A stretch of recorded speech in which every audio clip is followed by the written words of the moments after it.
Yeah, so just watching the Chinese economic situation develop, the Times here is reporting on it. And they are saying that the Chinese have got complex problems, including the property sector turmoil, local government debt, not much in the way of consumption. And they're looking at those calls for Xi Jinping to essentially do what the Western governments would do, which is unleash billions of dollars to shore up spending and make the whole thing seem okay for just a little while. The Chinese leadership, probably quite wisely, is not going down that road, and they're going to be okay with slower growth rates, and they're wanting to avoid instability in their financial system, which is a jolly good thing. Now, we've got here the Carnegie Endowment for International Peace. It was a blog post by Michael Pettis, which is well worth having a read of. Couple of things here I want to highlight. One is the level of debt. Right, there's enormous debt. So we're talking here, this is GDP versus TSF, that's total social financing, which is basically private sector debt from banks through the bond market and through the share market. And the total debt to GDP ratio is approaching 300% there. It's enormous. And the article goes on to explain some of the why. They say China invests 42 to 44% of GDP back into its economy. This is extraordinary. An average would be about 25%, a mature economy, maybe 15 to 20%. And they explain that when China began its reform and opening up in the 80s, its economy, after 5 decades of war against the Japanese, civil war, and Maoism, was severely underinvested for its level of social development. What the economy needed above all was significant investment in transportation and infrastructure and property and manufacturing facilities.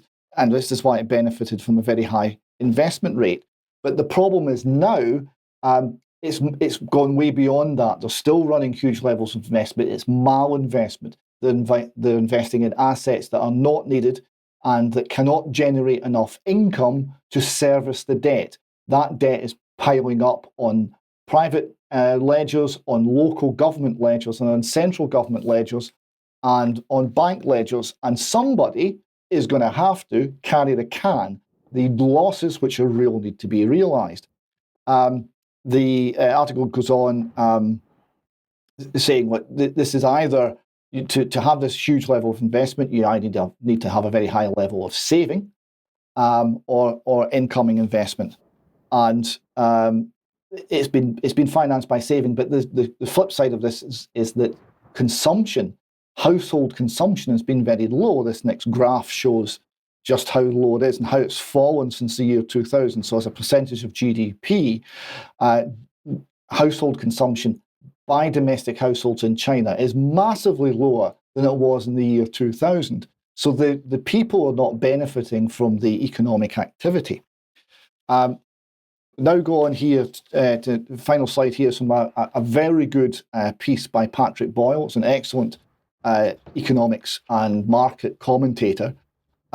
His piece is YouTube videos entitled China Don't Say Deflation. And it shows here how much of household wealth is sitting in the property market in China. Now, real estate in China is 2/3 of all household wealth is in real estate, which is massively more than Japan, massively more than the United States. Now, the issue is here, the real estate market is a giant bubble. There's been malinvestment. The prices are hugely inflated.